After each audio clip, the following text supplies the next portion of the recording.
तर रामकृष्ण हरी मंडळी, तुम्हाला तर माहीतच आहे, आपल्या दिवसाची सुरुवात सुद्धा रुबाबपासून होते आणि शेवट सुद्धा रुबाबपासून. तर उठल्या उठल्या रुबाबच्या भेटीनंतर आपल्याला या माता माऊलींची सोय करणं पडते.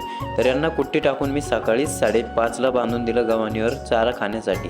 तर इकडून हिचा आवाज येतोय मला की अरे मला पण व्हिडिओमध्ये दाखव. नुसतं मोठ्या गाईंनाच दाखवतो. म्हणलं अरे थांब थांब थांब, तुला पण व्हिडिओमध्ये घेतो. हिला व्हिडिओमध्ये दाखवलं तर येईल राग. त्यानंतर मी सगळ्या गायींना डेप वगैरे व्यवस्थित चारून घेतली, आंघोळ केली. मग मी म्हणलं चला रुबाबचा एक व्हिडिओ काढू. तसंच रुबाबला बाय बोलून मी निघालो लॅबसाठी. लॅबला जाता जाता मला दिसले अमोल शेट आणि जगदीश शेट मैदानाला शिवराज आणि बावऱ्या घेऊन चालले होते. त्यांनासुद्धा ऑल द बेस्ट बोलून मी निघलो पुढे. तर तसेच आपले इंदोरीकर महाराज म्हणत नाही का, रोज उठलं की नवं लफडं, जसं तो डायलॉग माझ्यासाठीच बनेले. लॅबला येतच आपल्या मशीनसोबत एक झाला लफडा. मग काय तो प्रॉब्लेम सॉल्व केला, दिवसभर सॅम्पल केले, मग आलो घरी.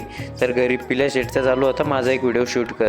मग पिल्याचा एक व्हिडिओ शूट केला. तर पिल्याचा व्हिडिओ कसा वाटतो पब्लिक तुम्हाला मला एकदा कमेंटमध्ये नक्की सांगा.